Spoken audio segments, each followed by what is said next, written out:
മമ്മൂക്കയുടെ പോലെ ഉണ്ടല്ലോ കണ്ടിട്ട്. നല്ല മാസായിട്ടുണ്ട്. മാസായിട്ടുണ്ട്. ഞാൻ തന്നെ ഇതിനു മുമ്പ് ഇവിടെ മുണ്ടെടുത്തിട്ടുണ്ട്. അതെ, രണ്ട് പാട്ട് എടുത്തിട്ടുണ്ട്. പക്ഷെ മുണ്ടും ഷൂവും കൂളിംഗ് ഗ്ലാസും ഉള്ള കോമ്പിനേഷൻ ഇവിടെ ആദ്യമായിട്ടാണ്. അതെ അതെ, സ്റ്റൈലായിട്ടുണ്ട്. ഇത് ആര്യ ചേച്ചി വെയിറ്റിംഗ് ആടാ. ഈ പാട്ട് ഭയങ്കര ഇഷ്ടം. മീനൂട്ടിന് പറഞ്ഞു കൊടുത്തേ ഏത് പാട്ടാന്ന്? മാർഗഴിയെ മല്ലികയെ. അതെല്ലാരും ഞാൻ പറഞ്ഞില്ലേ ഞാൻ പറഞ്ഞില്ലേ ശ്രീനി സാറിന്റെ ഡാൻസ് ആണ് നമുക്ക് പ്രത്യേകിച്ച് അയ്യോ ഈ സ്റ്റെപ്പ് ഉണ്ടോ ഈ സ്റ്റെപ്പ് ഉണ്ടോ ഈ സ്റ്റെപ്പ് ആണല്ലേ? കുറച്ച് ഇങ്ങനെ ഓക്കെ. അപ്പൊ സംസാരം കേൾക്കാൻ അധികം നമുക്ക് ഇതില്ല, പാട്ട് കേൾക്കാൻ ക്ഷമയില്ല, പാട്ട് കേൾക്കണം. അപ്പൊ നമുക്ക് ഡീറ്റെയിൽസ് വേഗം ഒന്ന് കേൾക്കാം. ഫിലിം മേഘം, വർഷം 1999. ഓക്കെ. പാടിയത് MG ശ്രീകുമാർ സാറും ശ്രീനിവാസ് സാറും ചിത്രമയും. പിന്നെ മ്യൂസിക് ഔസേബ് ബച്ചൻ സാർ. പിന്നെ ലിറിക്സ് ഗിരീഷ് പുത്തഞ്ചേരി സാറ്. എല്ലാം കഴിഞ്ഞല്ലോ.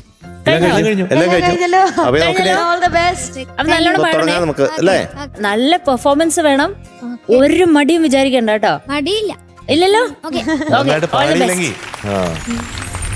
കോടി ജന്മങ്ങളായി നിന്നെ കാത്തു നിൽക്കുന്നു ഞാൻ, എന്റെ രാധേ നീ വരൂ, താനേ പൂക്കും വനമലരായി.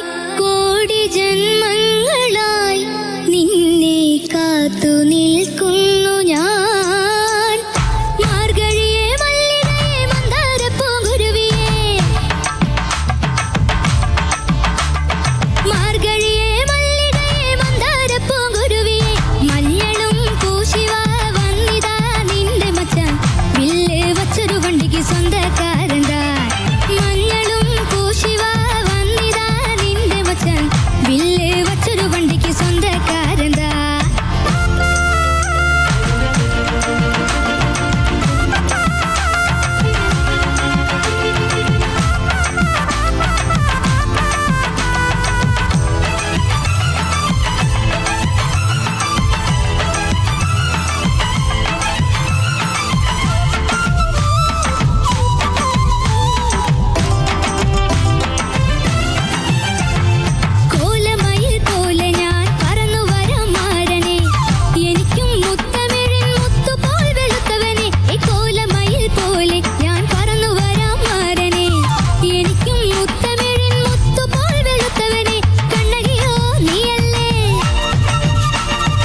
അടിപൊളി. ആ, കലക്കി, കലക്കി. അടിപൊളി. ഷൺമുഖോ മാസ്ഡ. നമസ്കാരം. ഷൺമുഖോ എന്താ സാർ? മാസ്ഡ. അയ്യോ ഞാൻ വിചാരിച്ചു നിങ്ങൾ പ്ലാൻ ചെയ്ത് പറഞ്ഞു. അല്ല പ്ലാൻ ചെയ്തൊന്നല്ല. ഒരേപോലെ അല്ലേ? ഷൺമുഖോ എന്താ സാർ? നീ മാസ് വിത്ത് ക്ലാസ് ഡാ. എനിക്ക് ഇടയ്ക്ക് ബീസ്റ്റ് മോഡിലുള്ള ഒരു ഡാൻസ് ഒക്കെ ഞാൻ ആഗ്രഹിച്ചു. ആ കുറച്ചുകൂടി ഞങ്ങൾ പ്രതീക്ഷിച്ചു. കുറച്ചും കൂടെ ഒന്ന് അവനൊരു വിഷമമുണ്ട് എം ചേട്ടൻ. അത് അവൻ പ്രാക്ടീസ് ചെയ്യുന്ന സമയത്ത് ഈ മൈക്കില്ലല്ലോ, അപ്പൊ ഇവൻ മുണ്ട് ഇങ്ങനെ എടുത്ത് മടക്കി കുത്തിയിട്ടാണ് ഡാൻസ് ചെയ്തത്. പക്ഷെ ഇപ്പൊ മൈക്ക് ഉള്ളതുകൊണ്ട് അവനത് മടക്കി കുത്താൻ പറ്റിയില്ല. ഞാൻ വന്ന് കേറിയത് ഇവൻ എന്നോട് അതാ അയ്യോ. ആണല്ലേ? മൈക്ക് വെച്ച് മടക്കി കുത്താലോ? അത്ര എക്സ്പീരിയൻസ് ഒന്ന് ട്രൈ നമുക്കില്ല. നോക്കിയേ, ഒന്ന് ട്രൈ നോക്കിയേ. സിമ്പിൾ അല്ലായിരുന്നു. ഇത് മതിയായിരുന്നല്ലോ, ഇങ്ങനെ മതിയായിരുന്നല്ലോ. ഈ ഒരു ടൈമില് ഓ ആ ടൈമിങ്ങില്. ആ ഓക്കെ ഓക്കെ. ഇതിലും കൂടുതൽ ഞാൻ പ്രാക്ടീസ് ചെയ്തായിരുന്നു. പക്ഷേ ആ ചരണത്തിന് മുന്നേ അപ്പൊ എനിക്കൊരു സംശയം കേട്ടോ, ഈ പെർഫോം ചെയ്യുന്ന മൈക്കുള്ള ആൾക്കാരൊന്നും ഒന്നും പെർഫോം ചെയ്യില്ലേ? അല്ല മൈക്കുള്ളവര് മുണ്ട് മടക്കി കുത്താറുണ്ടല്ലോ. അവൻ അംഗീകരിച്ചു. അതിലേക്ക് മൈക്ക് എടുത്ത് ഇവിടെ ഇങ്ങനെ വെച്ചിട്ട് ഇങ്ങനെ അങ്ങ് കൊടുക്കണം. ഇന്ന് സാരംകൂട്ടം പാടിയതല്ല, ഇന്ന് സാരംഗ് എന്ന് പറഞ്ഞൊരു ആഘോഷമാണ് ഇവിടെ നടന്നത്. മാർഗഴിയേ മല്ലികയെ മന്ദാരപ്പൂങ്കുരുവിയെ മഞ്ഞളും പൂശിവാ വന്നിതാ നിന്റെ മച്ചാൻ വില്ല് വച്ചൊരു വണ്ടിക്ക് സ്വന്തക്കാരണ്ടാ. മഞ്ഞളും പൂശിവാ വന്നിതാ നിന്റെ മച്ചാൻ വില്ല് വച്ചൊരു വണ്ടിക്ക് സ്വന്തക്കാരണ്ടാ. ഇതൊരു സൂപ്പർ സുപ്രീം എഫർട്ടാണ് കേട്ടോ. Yes. പക്ഷെ നമുക്ക് തോന്നിയത് എഫർട്ട്ലെസ് ആയിട്ടാണ് തോന്നുന്നത്. അതെ നീ പക്ഷെ എഫേർട്ട് കേട്ടിട്ടുണ്ട്, നന്നായിട്ട് ഹാർഡ് വർക്ക് ചെയ്തിട്ടുണ്ട്. നന്നായിട്ട് പാടാൻ വേണ്ടി ഹാർഡ് വർക്ക് കഠിന ചെയ്തിട്ടുണ്ട്. പ്രയത്നം പക്ഷെ ഞങ്ങൾക്ക് ചെയ്തിട്ടുണ്ട്. കാണുമ്പോൾ അത് Easy ആയിട്ട് എഫർട്ട്ലെസ് ആയിട്ടാണ് Yes. തോന്നുന്നത്. അത് അത്ര പ്രാക്ടീസ് ചെയ്തുകൊണ്ടാണ്. പിന്നെ BGMല് മമ്മൂക്കട ചില നമ്പേഴ്സ് കൊള്ളായിരുന്നു, ഡാൻസ്. Thank you sir.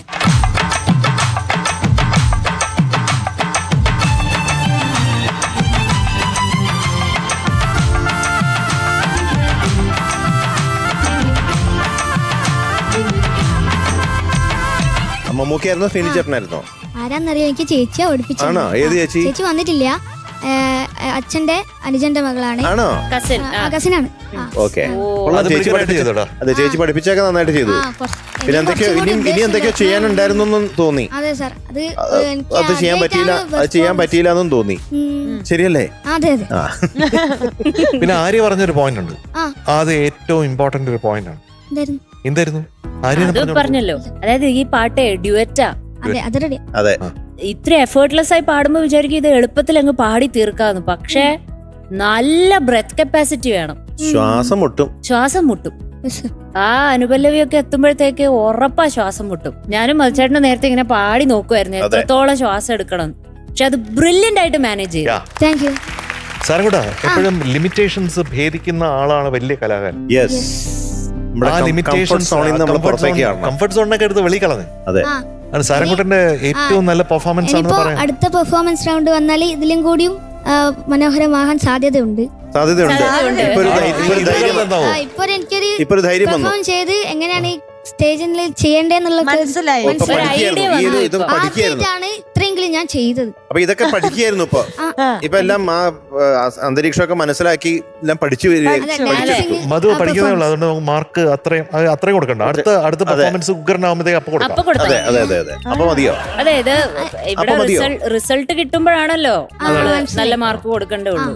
അപ്പൊ റിസൾട്ട് കിട്ടിയോ? ഇവൻ പഠിക്കാൻ നമുക്ക് മനസ്സിലായില്ലല്ലോ. പക്ഷെ ഇതിപ്പോ ഒരു ശരിക്കും പറഞ്ഞ സാരംകുട്ടന്റെ റിഹേഴ്സൽ ആയിരുന്നു ഇപ്പൊ നമ്മൾ. അതെ. ഓ ആ. റിഹേഴ്സൽ ആയിരുന്നു. അതുകൊണ്ട് മത്സരത്തിൽ കൂട്ടുന്നില്ല അല്ലേ? അല്ല പക്ഷെ റിഹേഴ്സൽ പോലെയാണോ നിങ്ങക്ക് തോന്നിയത്? അങ്ങനെയാണെന്നാണ് ഇപ്പൊ സാരംകുട്ടൻ പറയുന്നത്. സാരംകുട്ടൻ അതല്ലേ പറഞ്ഞത്. അല്ല, പഠിച്ചിട്ട് ഞാന് ഒരു 100-ല് ഒരു 60-70% ഇവിടെ പെർഫോം ചെയ്ത് ബാക്കി 30% എൻ്റെ കൂടി എനിക്ക് ചെയ്യാൻ പറ്റിയില്ല. ചെയ്യാൻ പറ്റിയില്ല. അങ്ങനെ. അപ്പൊ അങ്ങനെ 60% ചെയ്യാൻ പറ്റി, ബാക്കി 30%. 40. 40. ഓക്കെ. ഓക്കെ. അപ്പൊ 60 മാർക്ക് മതിയത്. ഓ ഇന്ന് 60 മതിയാ ടോട്ടല്. ഇല്ല, അപ്പൊ ഇങ്ങനെ 60% പെർഫോം ചെയ്തിട്ട് എങ്ങനെ 90 കിട്ടും? ഞാൻ പറഞ്ഞുതരാം. അത് ഞാൻ പറഞ്ഞു. ഓക്കെ, പറഞ്ഞോ. 90% പെർഫോം ചെയ്തിട്ട് ഇല്ല, 10% മറന്നുപോയി. മറന്നുപോയി. അപ്പൊ 90. അല്ലേ? 98% പെർഫോം ചെയ്തിട്ട് 2% മറന്നു. ഇതെന്താ വില കൂട്ടി വരികയാ ഇവിടെ. അതെ അങ്ങനെ ഇങ്ങോട്ട് ബാർഗൈനിങ് നടക്കാണല്ലോ. ഇതിങ്ങനെ മഴ വരും 60, 90, 98 കൂടി വരുന്നുണ്ട് ഇത്. ഇനി കൂടുവാടാ അറിയത്തില്ല. ഞാൻ അവസാനം പറഞ്ഞു വന്ന ദിവസം ഞാൻ 100% പെർഫോമൻസ് അത് കൊള്ളാം കേട്ടോ. അത് കൊള്ളാം. നല്ലൊരു വിലയിരുത്തലാണ് ശരിക്കും പറഞ്ഞാൽ. അതിന് പ്രത്യേകം നമ്മൾ അപ്രീഷിയേറ്റ് ചെയ്യുന്നു, Yes. എൻകറേജ് ചെയ്യുന്നു. നല്ലൊരു എന്താ പറയാ ഒബ്സർവേഷനുള്ള ആൾക്കേ അത് അങ്ങനെ പറയാൻ പറ്റുള്ളൂ. സ്വയം വിലയിരുത്തുന്ന ആൾക്കാരുണ്ട് നന്നായിട്ട്. അപ്പൊ ആ വിലയിരുത്തൽ കറക്റ്റ് ആണ്. Thank you. അത് വളരെ അപൂർവം ആളുകളെ അങ്ങനെയൊക്കെ സമ്മതിച്ചു തരുള്ളൂ. നന്നായിട്ട് വരുമ്പോ നമുക്ക് മാർക്ക് കൊടുക്കാം. അതെ. അപ്പൊ എന്തായാലും ആ മനസ്സിലുള്ളതൊക്കെ തുറന്നു പറയുന്നതിന് അടുത്തൊരു അടുത്ത കഴി. അപ്പൊ ഇന്ന് പാടിയത് എനിക്ക് വളരെ ഇഷ്ടപ്പെട്ടു. ഉഗ്രനായിട്ട് പാടി. ഞങ്ങൾ പറയാറുന്നത് ഇത് ശ്വാസം എടുക്കാനൊക്കെ ഭയങ്കര ബുദ്ധിമുട്ടാണ്. ശ്വാസം മുട്ടിയോടെ ചെറുതായിട്ടൊക്കെ ചെറുതായിട്ട്. പക്ഷെ അത് നമ്മളൊന്നും അറിഞ്ഞില്ല. എഫർട്ട്ലെസ് ആയിട്ടാണ് ഞങ്ങൾക്ക് തോന്നിയത്. അതുകൊണ്ടാണ് ഞങ്ങൾ അങ്ങനെ പറഞ്ഞത്. അപ്പൊ എന്തായാലും ഈ ശ്രമം ഇനിയും തുടരട്ടെ. ഇനിയും അടുത്തൊരു പെർഫോമൻസ് റൗണ്ട് വന്നാൽ അതിഗംഭീരാക്കുന്നല്ലേ പറഞ്ഞേക്കണേ. കുറച്ചുകൂടെ ഉറഞ്ഞതുള്ളൂ. അതെ അതെ. അപ്പൊ ഇനിയിപ്പോ ഇനി ഇവിടെ പെർഫോമൻസ് റൗണ്ട് എപ്പോഴാ വരികയെന്ന് പറയാൻ പറ്റൂല. അതെ. ഇനി കിട്ടുന്ന വരാൻ പോകുന്ന വേദികളിൽ പെർഫോം ചെയ്യാൻ സാധിക്കട്ടെ. മനസ്സിനുള്ളിലുള്ള മറന്നുപോയ സ്റ്റെപ്സ് ഒക്കെ ചെയ്യാനുള്ള സംഭവിക്കട്ടെ നല്ല രീതിയിൽ. Okay, very good. വളരെ സന്തോഷമായി, സംതൃപ്തനായി. അതെ, എനിക്ക് ഒത്തിരി സന്തോഷമായി. കോടി ജന്മങ്ങളെ ഞാൻ കാത്തു നിന്ന പോലത്തെ ഒരു പെർഫോമൻസ് കിട്ടി. ഞാൻ ആര്യ ചേച്ചിയെ നോക്കി പാടി, പക്ഷെ എന്നെ കണ്ണട ഇട്ടതുകൊണ്ട് എനിക്ക് മനസ്സിലായില്ല കുഞ്ഞിനെ. അല്ല, ഞാൻ പക്ഷെ കൈകൊണ്ട് ചൂണ്ടി. ആണോ, എന്നായിരുന്നു അത്? അല്ല, കൂളിംഗ് ഗ്ലാസ് വെച്ചോണ്ട് ഞാൻ വിചാരിച്ചു എന്നെയാണെന്ന്. എന്റെ അടുത്ത് എന്തിനാ ഇങ്ങനെ പറയണേ? ചിലപ്പോ മീനാക്ഷി ആരെയാ ചൂണ്ടിയതെന്ന് നമുക്ക് മനസ്സിലായില്ലല്ലോ. ഇല്ല, ഇവിടത്തേക്കല്ലേ ചൂണ്ടിയേ. മനസ്സിലായില്ല. ആർക്കും മനസ്സിലായില്ല. അതെ, ഞാൻ 2 പ്രാവശ്യം ഇല്ലേ അത്, 2ലും ഞാൻ ഇങ്ങനെ ചെയ്തു. എന്റെ രാധ നീ വരൂ എന്ന് പറഞ്ഞിട്ട് ഇങ്ങനെ കാണിച്ച എന്നെയായിരുന്നു. നിന്നെ കാത്തു നിൽക്കുന്നു നിന്നെ കാത്തു. അത് കറക്റ്റ് ആയിട്ട് അത് ആര്യ ഷൂട്ടിൽ കാണിച്ചായിരുന്നു. നിന്നെ കാത്തു ഇപ്പോഴും നിൽക്കുന്നു. സത്യം പറഞ്ഞ എന്നെയാ നോക്കുന്നതെന്ന് എനിക്ക് മനസ്സിലാവില്ല. കാര്യം എന്ന് വെച്ചാൽ ആര്യ ചേച്ചി കണ്ണട ഇപ്പൊ വെച്ചിട്ടില്ല. മനസ്സിലാവുന്നുണ്ടോ? ഇപ്പൊ മനസ്സിലാവുന്നുണ്ടോ? അല്ല, ഇപ്പൊ ആര്യ ചേച്ചി അതെ അതെ, അപ്പോഴാണ് മനസ്സിലായത്. കറക്റ്റ് ആട്ടോ. എന്തായാലും മിടുക്കൻ ഓക്കെ, കേട്ടോ. Thank you. കില്ലാടി പെർഫോമൻസ്, നല്ല കോൺഫിഡൻസ്. Thank you. അതാണ് എനിക്ക് ഇഷ്ടപ്പെട്ടത്. ഏതു തമ്പ്രാൻ വന്നാലും വലയിൽ വീഴുവാനല്ല, മഴവിൽ ചാന്ത് തൊട്ടൊരെന്റെ സ്വന്തം വനമകൾ രംഗനാഥൻ കോയിലിലെ തങ്കമുക്കും സ്വാമിയിലെ, രംഗനാഥൻ കോയിലിലെ തങ്കമുക്കും സ്വാമിയിലെ വൃന്ദാവന കണ്ണാനി എന്നവന തേരിൽ വായി കൂത്തുകുമ്മി നാഗസ്വരം നമുക്കൊരാനന്ദ കല്യാണം. ആ പാട്ട് പാടി ഉഷാറാക്കുന്നുള്ള കോൺഫിഡൻസ് ആണ് എനിക്ക് ഇന്ന് ഏറ്റവും ഇഷ്ടപ്പെട്ടത് കേട്ടോ. അതിന് ഞാൻ കുറച്ച് എക്സ്ട്രാ മാർക്ക് തരുന്നുണ്ട്. Okay, all the best. Thank you. അപ്പൊ സാരംകുട്ടന് 100-ൽ ഒരു മാർക്ക് പോലും കുറയുന്നില്ല. അപ്പൊ എത്രയായി സാരംകുട്ട? 100. അനൗൺസ് ചെയ്യും. പറഞ്ഞോ ഒച്ചത്തിൽ. ഇന്നത്തെ എന്റെ മാർക്ക്, എന്റെ മാർക്കല്ല സാരംകുട്ടന്റെ. ഇന്നത്തെ സാരംഗിന്റെ മാർക്ക് 100 out of 100. പ്ലസ് പറ. പ്ലസ് ഒരു പ്ലസ്. Thank you. അപ്പൊ പോരട്ടെ, സാരംകുട്ടന് ഒരു മധുരം മഴ. Thank U.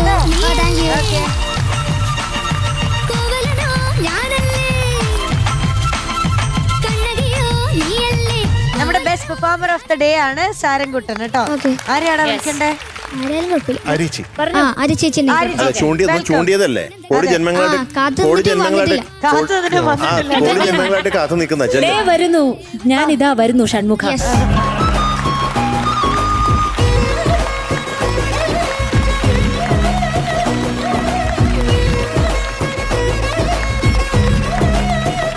ഷൺമുഖൻ, നമുക്ക് അടുത്ത പ്രാവശ്യം ഈ ജുബയൊക്കെ മാറ്റി ഒരു കില്ലാടി ഉടുപ്പൊക്കെ ഇട്ട് സ്റ്റൈലൊക്കെ മാറ്റി വരണം. ഓക്കെ, അതിനായി ഇതാ കിൻഡർ മോക്സിന്റെ ഒരു ഉടുപ്പ്.